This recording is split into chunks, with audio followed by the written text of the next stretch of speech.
Good afternoon, students. Let us complete our pending part of the sporulation. Last time we had done two parts. One is zoospore and another is sporangiospores. We had done all these things in quite detail, and let us now move to the next part, that is chlamydiospores. And chlamydiospores क्या हैं, अब इनको समझने की बहुत ज़रूरत है. These are thick walled.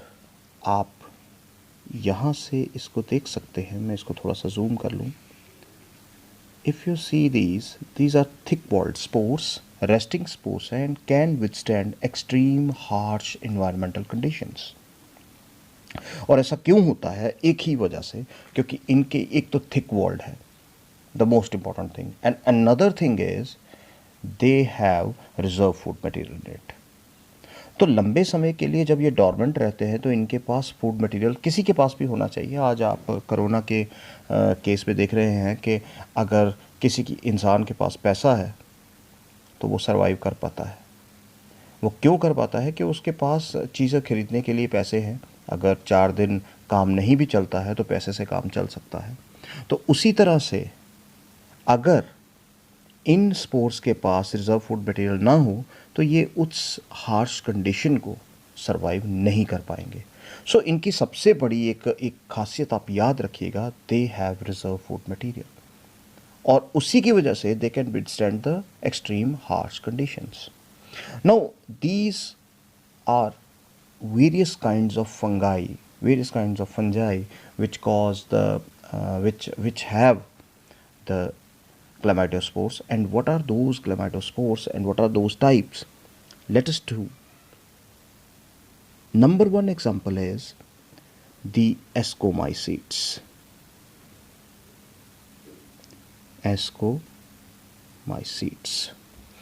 Now ये ascomycetes में कौन से हैं? अगर ascomycetes में देखा जाए तो there is fusarium.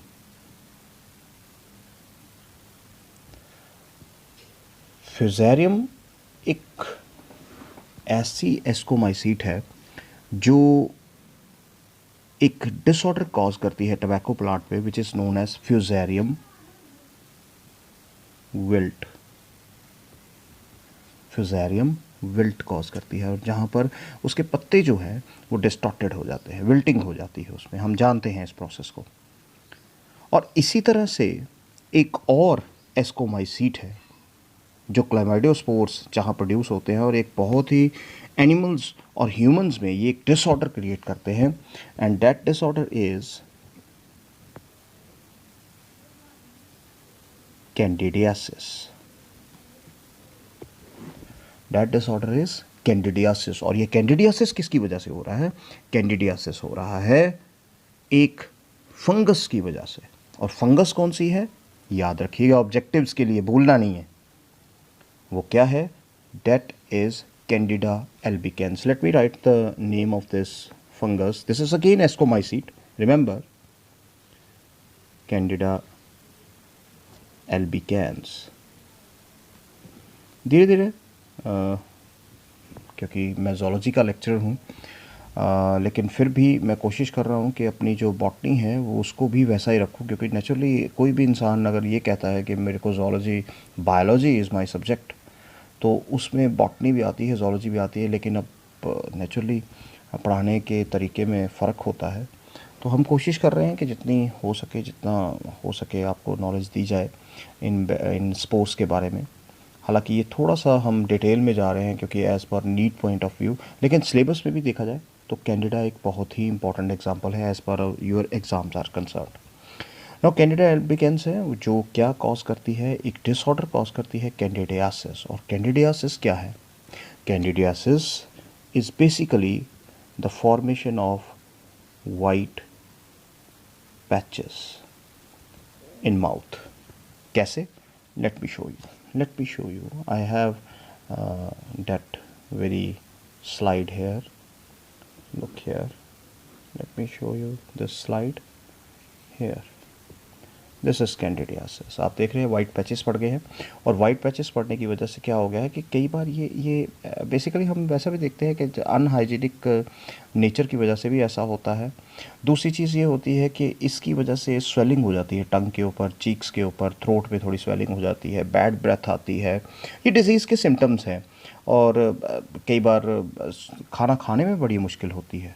It is quite painful, और पेनफुल है ये, लेकिन it is treatable, no doubt it is treatable by a very simple, मैं कह सकता हूँ, आप ड्रग ले सकते हैं, फ्लूकोनाजोल, क्लोट्रिमाजोल ड्रग्स होती हैं, क्योंकि मैं एक मेडिकल रैप भी रह चुका हूँ अपने लाइफ में, तो ऐसा मैं जानता हूँ कि ड्रग्स कौन सी हैं। तो दिस इज़ वेरी सिंपल, आप उस तरह से ड्रग्स लेकर उसका एक पर्टिकुलर, नेचुरली जितनी भी एंटी फंगल ड्रग्स होती है, you have to do the course up to 10 to 15 days और 1 month, ये उसके दौरान ठीक हो जाती है, तो इट इज़ ट्रीटेबल।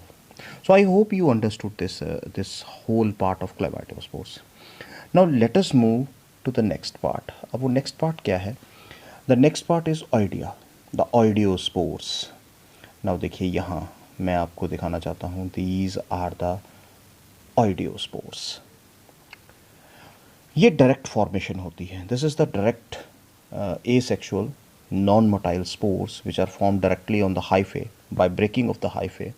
और यहाँ आप देख रहे हैं ये these are the idea और oidiospores बन रहे हैं।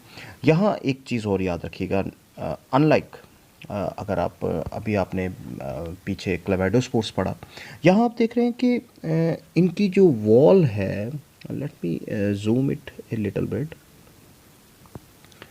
आप इनकी वॉल देखेंगे, the wall is quite thin, means they are thin walled, remember this, they are thin walled।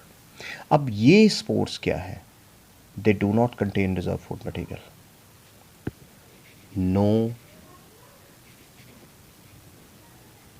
reserve food। और इसकी वजह से क्या है? आप देखिए, अगर रिजर्व फूड मटेरियल है तो क्या है? मैंने फिर से सेम एग्जांपल दूंगा, मैं बड़ी अनऑर्थोडॉक्स एग्जांपल देता हूँ कि जब तक पैसा है तब तक काम चलेगा, जब पैसा ख़त्म तो भुखमरी शुरू, स्ट्रेस आना शुरू। तो ये जो है, इनके पास रिजर्व फूड मटेरियल नहीं है। जैसे ही ये स्पोर्स में कन्वर्ट होते हैं और किसी भी मीडियम पर गिरते हैं, दे जर्मिनेट डायरेक्टली, दे जर्मिनेट डायरेक्टली। ऐसा नहीं है कि वो वेट करेंगे, अगर अनफेवरेबल कंडीशंस आई तो ये ख़त्म, दी स्पोर्स डाई। और ये फेवरेबल कंडीशंस में ही अपने आप को सर्वाइव कर सकते हैं, अनफेवरेबल में नहीं कर सकते, और उसका एक बहुत बड़ा रीज़न है, they don't have reserve food material. Understood? तो ये ध्यान रखिएगा। अब इसमें जब हम ऑइडियोस्पोर्स की बात करते हैं, तो यहाँ एक बड़ी ही इम्पॉर्टेंट डिसऑर्डर है जो ऑइडियोस्पोर्स प्रोड्यूस करते हैं, और वो किस में? In the grape vine, in the grape vine. और क्या है वो? That is powdery mildew, white patches on the grape leaves. कैसे? Let us see here, let us I can show you that slide also, look here everybody, now understand this.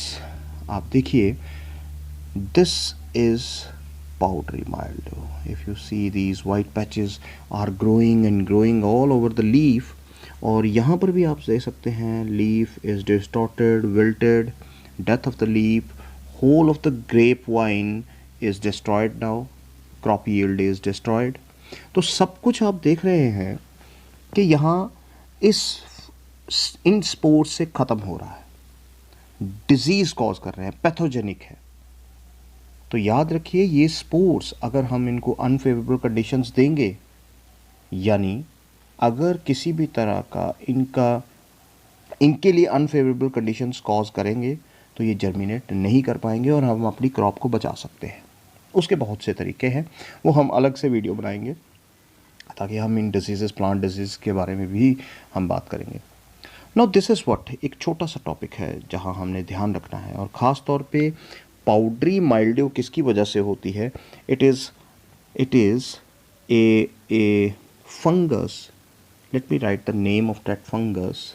मैं एक white sheet पे चला जाता हूँ ताकि मैं उसका नाम लिख सकूँ। let me write here, it is note down Uncinula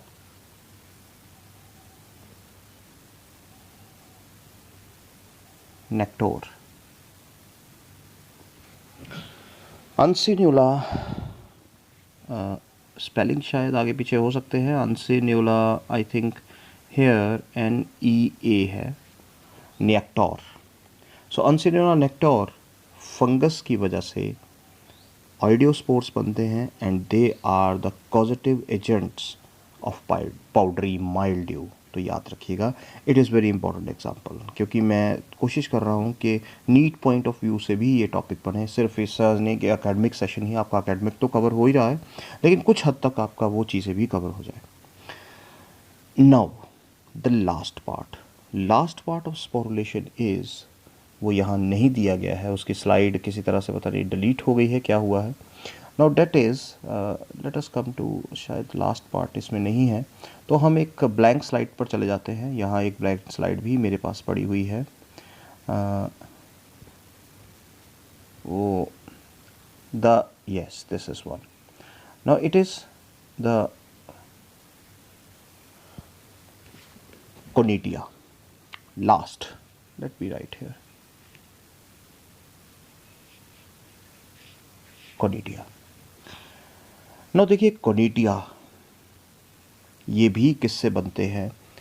They are formed from the fungal hyphae which are known as conidiophores. इन्हें हम क्या कहते हैं? Conidiophores. Now ये conidiophores क्या करते हैं? They break down, या तो वो एक मैं कह सकता हूँ कि एक सिंपल फंगल हाइफा ब्रेक करता है एंड दे फॉर्म कोनिडियास्पोर्स और कोनिडियोस्पोर्स, या the fungal hypha breaks literally and forms a chain like structure, a flower like structure. तो यहाँ पर क्या है, ये इसी तरह से बनते हैं. अब ये स्पोर्स जो है, यहाँ एक बहुत ही इंपॉर्टेंट डिवीजन है माइटोसिस, क्योंकि इसकी डिवीजन जो है माइटोसिस से होती है, और इसीलिए these are also known as माइटोस्पोर्स. These are also known as माइटोस्पोर्स. अब कई किताबों में इसको लिखा गया है, they are also written as asexual chlamydospores भी कहा गया है इनको. तो चलिए वो हम बात छोड़ते हैं. याद रखने वाली चीज़ ये है कि इट इज़ दी माइटोस्पोर्स. नाउ ये जो माइटोस्पोर्स है, ये भी मैं आपको एक चीज़ बता दूं कि इसकी सबसे इम्पॉर्टेंट एग्जांपल क्या है, that is penicillium. That is, याद रखिएगा, सबसे इम्पॉर्टेंट एग्जांपल है पेंसिलियम. ये बहुत बार मैंने नीट के पेपर में क्वेश्चन देखा है कि penicillium divides by which form of spores, और what type of spores are formed in penicillium fungus. तो remember, it is the conidiospores और कोनिडिया. तो ये एक छोटा सा टॉपिक था. मैंने अपनी कोशिश की है कि हम इसको अच्छे से अच्छे तरीके से कर सकें, और एक छोटा सा वीडियो बनाने की कोशिश की. आई होप यू अंडरस्टैंड. अगर कोई भी क्वेरी हो तो आप इसको मेरे व्हाट्सएप नंबर पर भेज सकते हैं. मैंने लिंक में अपना व्हाट्सएप नंबर भी दिया है, और मेरा फेसबुक पेज भी है, द बायोलॉजी सॉल्यूशंस. वहाँ पर भी आप अपने कमेंट्स दे सकते हैं. और अगर कोई भी आपके पास है, कोई भी किसी तरह की भी नॉलेज है, वो मेरे साथ शेयर करें. हम कोशिश करेंगे कि ऐसा नहीं कि, क्योंकि नॉलेज तो आपको बढ़ानी ही पड़ती है, अपडेट करना ही पड़ता है, और ये डिजिटल मीडिया है, यहाँ हमें बहुत सोच समझ के बोलना पड़ता है.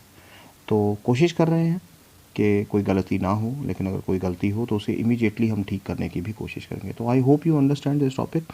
Next time in part 6th we will continue this asexual reproduction with vegetative propagation. Till then, thanks.